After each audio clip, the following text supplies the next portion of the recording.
You can now make online payments to Institute of Biochemistry, Molecular Biology and Biotechnology via GovPay. Yazhpanam Chemmani புதைகுழி தொடர்பாக தமிழ் சமூகம் அதிர்ச்சியில் உறைந்திருக்கின்றது. சித்துப்பாத்தி மயானத்தில் 100க்கும் மேற்பட்ட மனித எலும்புக்கூடுகள் தொடர்ந்து எடுக்கப்பட்டு வருகின்ற இந்த சோகமான சூழ்நிலையிலே திகைத்து போயிருக்கின்ற சமூகம் எத்தனை பேரை இழந்து எத்தனை பேர் காணாமல் போன சூழலிலே அவலியோடு இருக்கின்ற போது இந்த சம்பவம் புதைகுழி அதிர்ச்சியையும் மிகுந்த துயரத்தையும் தந்திருக்கின்றது. எனவே இந்த செம்மணி புதைகுழி விவகாரம் தொடர்பாக நீதியான விசாரணை வேண்டும். சர்வதேச ரீதியாக விசாரணை இடம்பெற வேண்டும். ஒரு உண்மையான தீர்வு இந்த விடயத்தினூடாக ஏற்படுத்தப்பட வேண்டும். எனவே இன்று இந்த முயற்சியிலே ஈடுபடுகின்ற நீதித்துறை சார்ந்தவர்களை நாம் நன்றியோடு போற்றுகின்ற அதே வேளையில் இந்த விசாரணை தொடர வேண்டும். இந்த விசாரணையினூடாக தமிழினத்துக்கு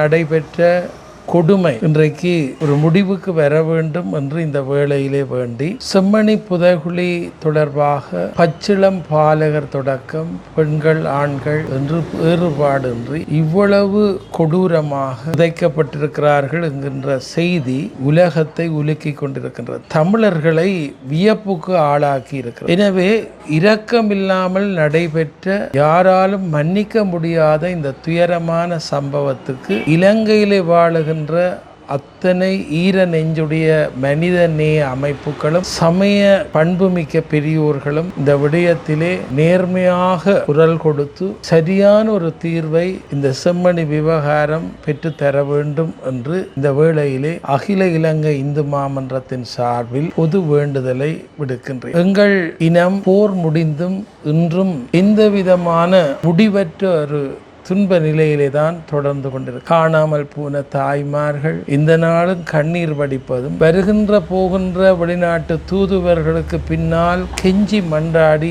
ஓடி திரிந்து அழுவது, அவர்களையும் ஒரு காட்சி பொருட்களாக மற்றவர்கள் கண்டுவிட்டு போவதும் தொடர்ந்து கொண்டிருக்கிறதை ஒழிய தீர்வு வருவதாக இல்லை. எனவே மிகப்பெரிய அத்தாட்சியாக அமைந்திருக்கின்ற செம்மணி புதைகுழி கண்டெடுக்கப்பட்ட இந்த மனித எச்சங்கள் உலகை திரும்பி பார்க்க வைத்திருக்கின்ற இந்த விசாரணை ஒரு சர்வதேச விசாரணையாகி மண்ணில் நடைபெற்ற போர்க்குற்றங்கள் தொடர்பாக தீர்க்கமான ஒரு நிலைப்பாட்டுக்கு உலகம் பெற வேண்டும் என்று இந்த வேளையிலே மீண்டும் வலியுறுத்தி அமைகிறேன். நன்றி.